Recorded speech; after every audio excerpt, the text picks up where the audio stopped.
You will hear a number of different recordings, and you will have to answer questions on what you hear.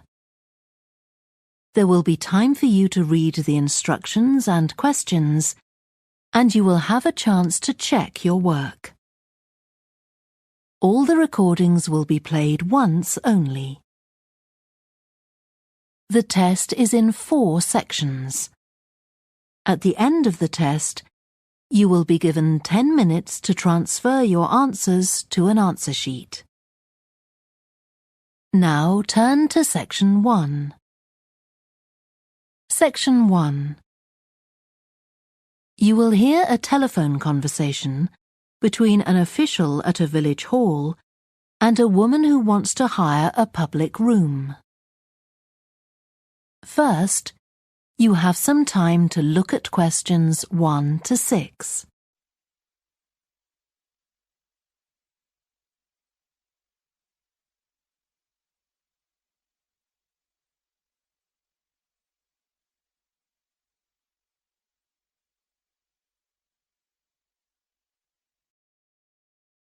Now we shall begin. You should answer the questions as you listen, because you will not hear the recording a second time. Listen carefully and answer questions 1 to 6. Hello? Oh, hello. I wanted to inquire about hiring a room in the village hall for the evening of September the 1st. Let me just see. Yes, we have both rooms available that evening. There's our main hall, that's got seating for 200 people, or there's the Charlton room. Sorry? The Charlton room, CHARLTON.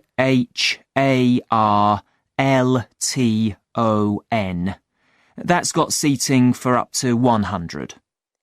Well, we're organising a dinner to raise money for a charity, and we're hoping for at least 150 people. So, I think we'll go for the main hall. How much would that cost? Let's see. You wanted it for the evening of September the 1st? Yes, that's a Saturday.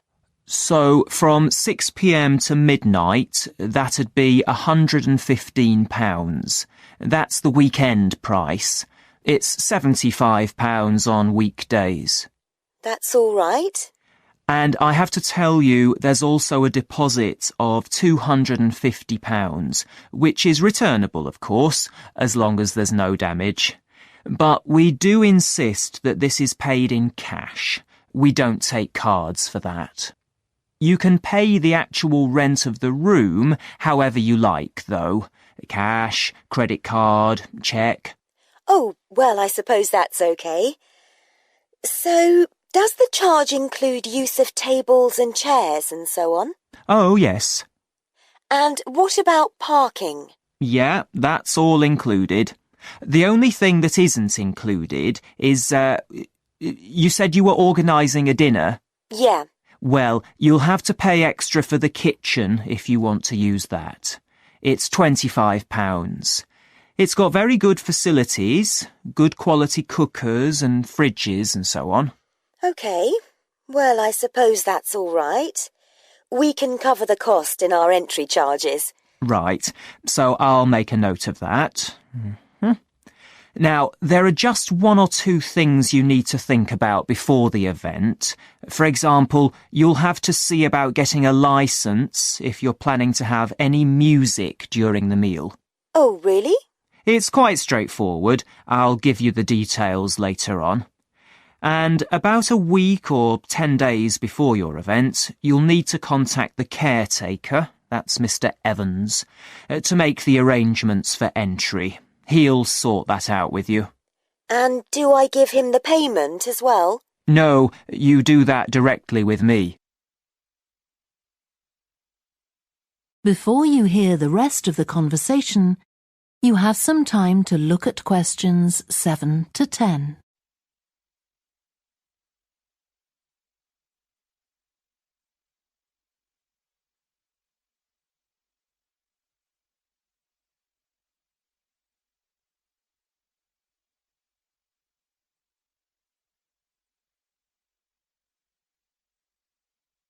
Now listen and answer questions 7 to 10.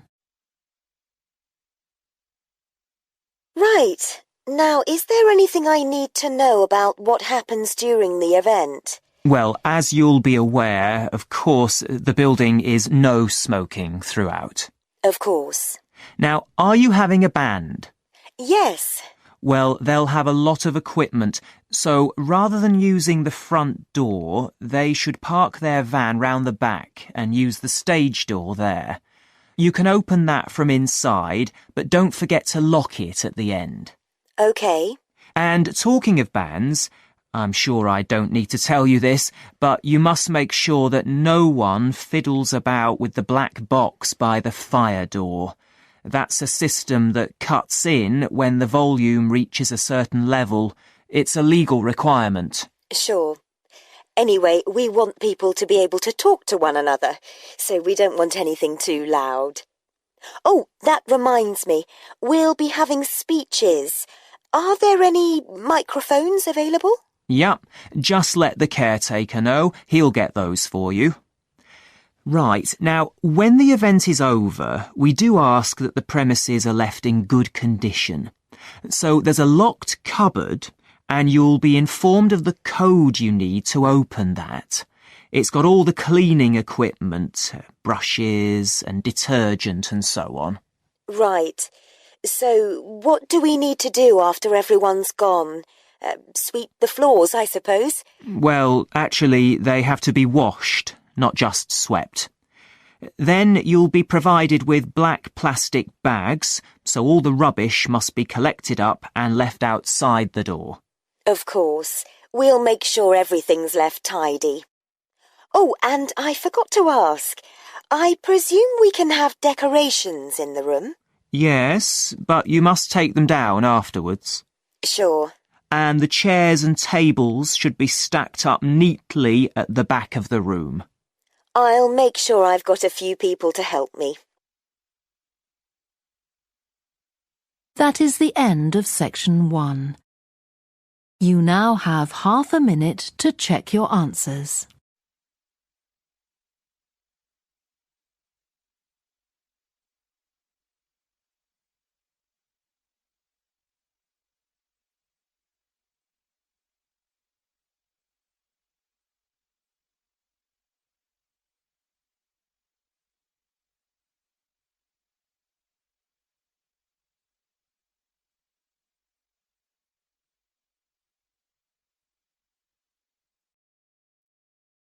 Now turn to section 2.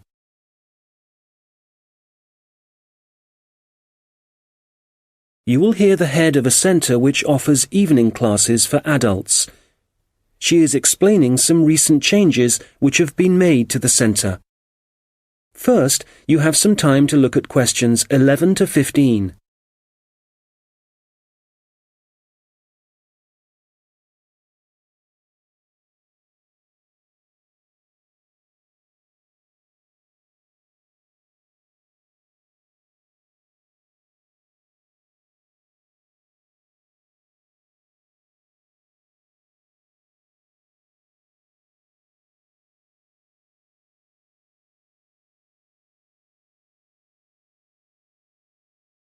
Hello. As some of you know, I'm Elaine Marriott, the head of the college's Learning Resource Centre. We've invited all of you taking evening classes and leisure activities to come and see the changes we've made to the centre in the last month. One major change we've made here on the ground floor is to the layout, as you can see from looking around you. I'm sure you'll recognise the desk. That's still in the same place, as it has to be just inside the door. But you'll see that there are now periodicals on the shelves in the corner behind the desk. We've brought them nearer the entrance because so many people like to come in just to read magazines. We now stock a far wider range of periodicals than we used to, so we've decided to separate them from newspapers.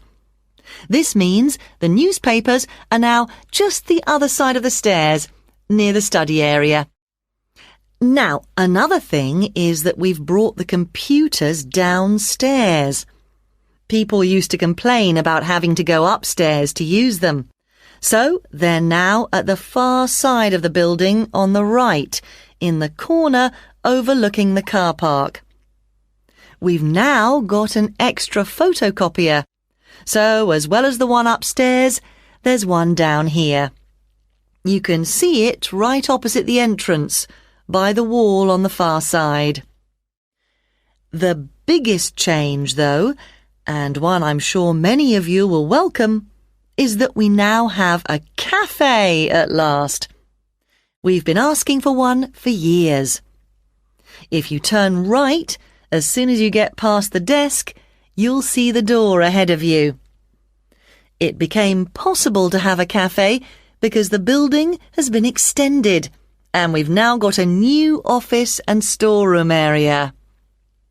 What else should I tell you about before we walk round?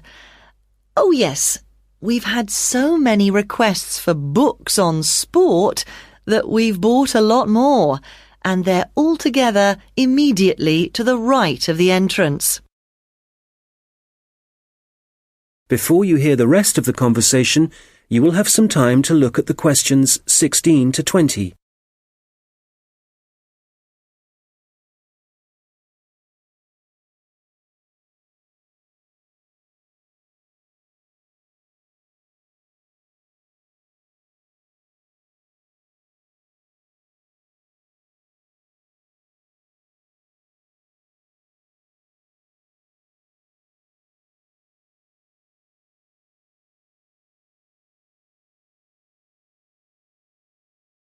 Now listen and answer questions 16 to 20.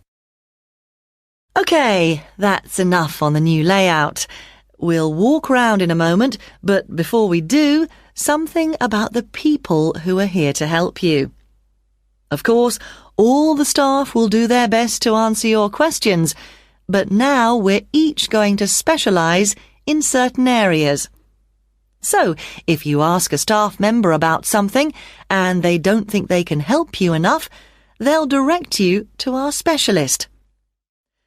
Jenny Reed is the person to see if there are any films you'd like us to stock, as she's taken over responsibility for purchasing those. I'd better warn you that our budget is limited, so I'm afraid we can't promise to buy everything you ask for. Phil Penshurst can help you to improve your writing if you need to produce reports for your course. You can book a half-hour session with Phil to start with. Then, if you want more help, he'll arrange follow-up sessions with you. I must mention Tom Salisbury. Many people are interested in doing research or just reading about this region. The people, occupations, changes over the years and so on. Tom is a specialist in this particular field, so if you want any help, he can point you in the right direction. We've got a large collection of relevant documents, from old maps to studies of the wildlife. We have a new member of staff, Saeed Akhtar. I'm sure you'll meet him soon and will find him very helpful. If you're unemployed and want some advice on the practical aspects of looking for a job, Saeed is the person to talk to. He's also written a very useful book on the subject, which of course we've got on our shelves. Many of you will know Shilpa Desai, who's been working here for about 5 years. Shilpa now has the additional responsibility of giving information and advice on anything to do with housing, such as finding out what's available or whether you're eligible for financial help. Right, well, that's quite enough from me. So let's walk round the library. That is the end of section 2. You now have half a minute to check your answers.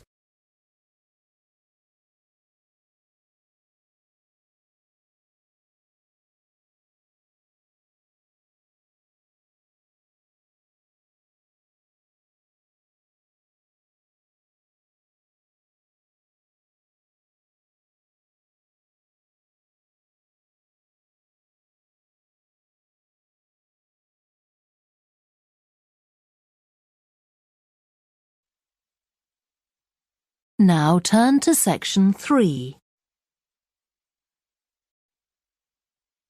Section 3. You will hear two psychology students called Lisa and Greg discussing a project they have to do. First, you have some time to look at questions 21 to 27.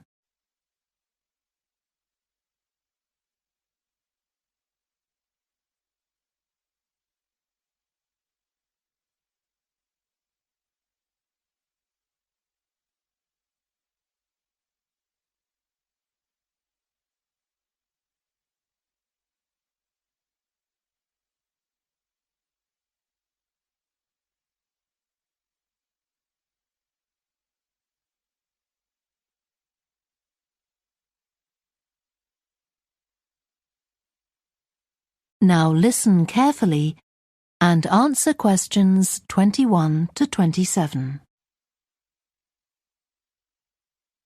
OK, Greg. So I finally managed to read the article you mentioned, the one about the study on gender in physics. About the study of college students done by Akira Miyake and his team. Yeah, I was interested that the researchers were actually a mix of psychologists and physicists. That's an unusual combination. Yeah. I got a little confused at first about which students the study was based on. They weren't actually majoring in physics. They were majoring in what's known as the STEM disciplines. That's science, technology, engineering and math. Yes, but they were all doing physics courses as part of their studies. That's correct. So, as I understood it, Miyake and co. started from the fact that women are underrepresented in introductory physics courses at college, and also that, on average, the women who do enroll on these courses perform more poorly than the men. No one really knows why this is the case. Yeah, but what the researchers wanted to find out was basically what they could do about the relatively low level of the women's results. But in order to find a solution, they needed to find out more about the nature of the problem. Right. Now, let's see if I can remember. It was that in the physics class, the female students thought the male students all assumed that women weren't any good at physics. Was that it? And they thought that the men expected them to get poor results in their tests. That's what the women thought, and that made them nervous, so they did get poor results. But actually, they were wrong. No one was making any assumptions about the female students at all. Anyway, what Miyake's team did was quite simple, getting the students to do some writing before they went into the physics class. What did they call it? Values affirmation. They had to write an essay focusing on things that were significant to them, not particularly to do with the subject they were studying, but more general things like music or people who mattered to them. Right. So the idea of doing the writing is that this gets the students thinking in a positive way. And putting these thoughts into words can relax them and help them overcome the psychological factors that lead to poor performance. Yeah. But what the researchers in the study hadn't expected was that this one activity raised the women's physics grades from the C to the B range. A huge change. Pity it wasn't to an A, but still. No, but it does suggest that the women were seriously underperforming beforehand in comparison with the men. Yes. Mind you, Miyake's article left out a lot of details, like did the students do the writing just once or several times? And had they been told why they were doing the writing? That might have affected the results. You mean if they know the researchers thought it might help them to improve, then they just try to fulfill that expectation? Exactly. Before you hear the rest of the discussion, you have some time to look at questions 28 to 30.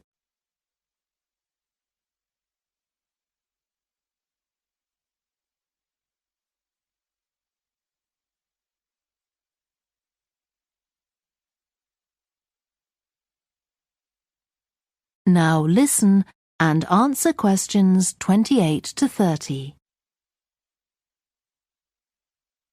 So anyway, I thought for our project we could do a similar study, but investigate whether it really was the writing activity that had that result. OK, so we could ask them to do a writing task about something completely different, something more factual, like a general knowledge topic. Maybe, or we could have half the students doing a writing task and half doing something else, like an oral task. Or even half do the same writing task as in the original research and half do a factual writing task. Then we'd see if it really is the topic that made the difference or something else. That's it. Good. So, at our meeting with the supervisor on Monday, we can tell him we've decided on our project. We should have our aims ready by then. I suppose we need to read the original study. The article's just a summary. And there was another article I read by Smolinski. It was about her research on how women and men perform in mixed teams in class, compared with single-sex teams and on their own. Let me guess. The women were better at teamwork. That's what I expected. But actually, the men and the women got the same results, whether they were working in teams or on their own. But I guess it's not that relevant to us. What worries me, anyway, is how we're going to get everything done in the time. We'll be okay now we know what we're doing. Though I'm not clear how we assess whether the students in our experiment actually make any progress or not. No, we may need some advice on that. The main thing's to make sure we have the right size sample, not too big or too small. That shouldn't be difficult. Right, what do we need to do next? We could have a look at the timetable for the science classes, or perhaps we should just make an appointment to see one of the science professors. That'd be better. Great. And we could even get to observe one of the classes. What for? Well, OK, maybe let's just go with your idea. Right, well, I think that's everything for now. That is the end of section 3. You now have half a minute to check your answers.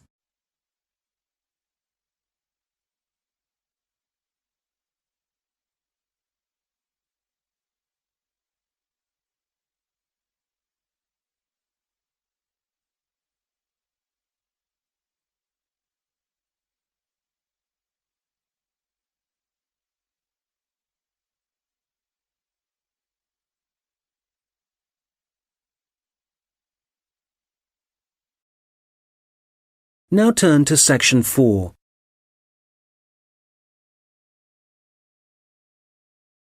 You will hear a lecture about a species of bird called the New Caledonian crow. First, you have some time to look at questions 31 to 40.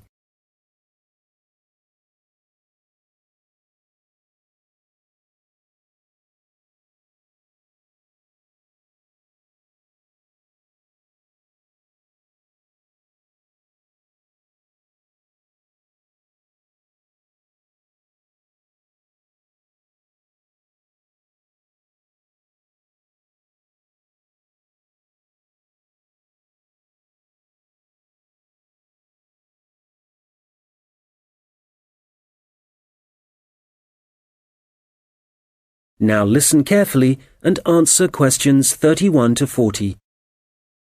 I'm going to talk today about research into a particular species of bird, the New Caledonian crow, whose natural habitat is small islands in the Pacific Ocean.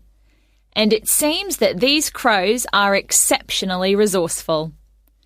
Using sticks or other tools to find food isn't unknown among birds and animals. Some chimpanzees, for example, are known to bang nuts on stones in order to break the shell and get at the edible kernel inside. One New Caledonian crow, called Betty, bent some straight wire into a hook and used it to lift a small bucket of her favourite food from a vertical pipe. This experiment was the first time she'd been presented with wire, which makes it very impressive. Another crow, called Barney, has demonstrated his skill at using sticks to forage for food. In one research project, scientists from New Zealand and Oxford set captive New Caledonian crows a 3-stage problem. If they wanted to extract food from a hole, the crows first had to pull up a string to get a short stick, then use that short stick to remove a long stick from a toolbox, and finally use the long stick to reach the food. Amazingly, they worked out how to do this successfully. Further experiments carried out at Oxford suggest that crows can also use sticks as tools to inspect all sorts of objects, possibly to assess whether or not they present a danger.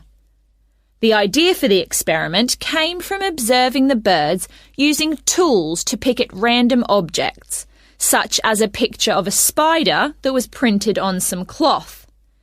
In this research, 5 pairs of crows, including Barney, underwent tests to see how they would react to a variety of objects, which were carefully chosen so the birds wouldn't be tempted to view them as a possible source of food. As a further precaution, all the crows had been fed beforehand. On 8 occasions, a bird's first contact was by using a tool.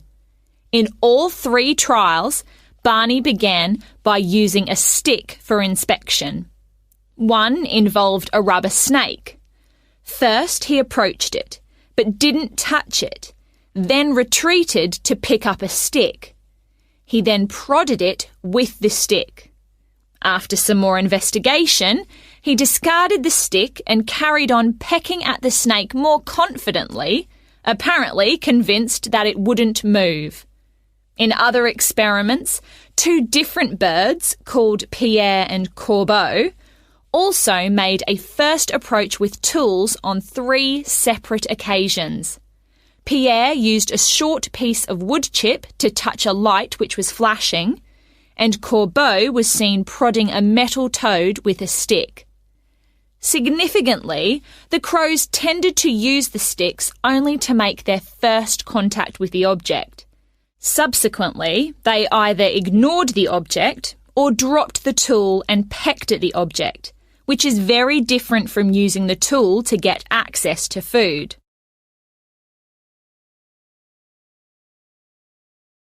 So, what conclusions can be drawn from the research? Evidence is building up from experiments such as these that the birds are able to plan their actions in advance, which is very interesting for understanding their cognition. They don't seem to be responding in a pre-programmed sort of way. It may even be possible that they're able to view a problem and work out what the answer is. However, a major difficulty is assessing whether this tool-using behaviour is a sign of intelligence. To some extent, this is related to the ecological circumstances in which the animal is found. So, scientists want to find out much more about how the crows behave in their native habitat, and a team from Exeter and Oxford universities is carrying out research in New Caledonia. They're looking into whether the birds' way of searching for food gives them any possible evolutionary advantage. The birds are hard to observe, as they live in a region of mountainous forest, so the researchers have attached tiny cameras to the tails of some birds as one method of investigating their behaviour. The birds are masters at using sticks to find their food, in particular beetle larvae from the trees. It's possible that the birds can derive so much energy from these grubs that they only need to eat a few each day. This would mean that they wouldn't have to spend most of their waking time searching for food, as most animals do. The beetle larvae have a distinct chemical makeup, which can be traced through the feathers and blood of birds that eat them. Scientists have collected samples from crows in order to estimate the proportion of larvae in their diet. They should then be able to gauge the extent to which individual birds depend on using sticks to feed themselves. We have learnt a great deal about the ability of New Caledonian crows to use tools, and some very interesting research is being carried out into them.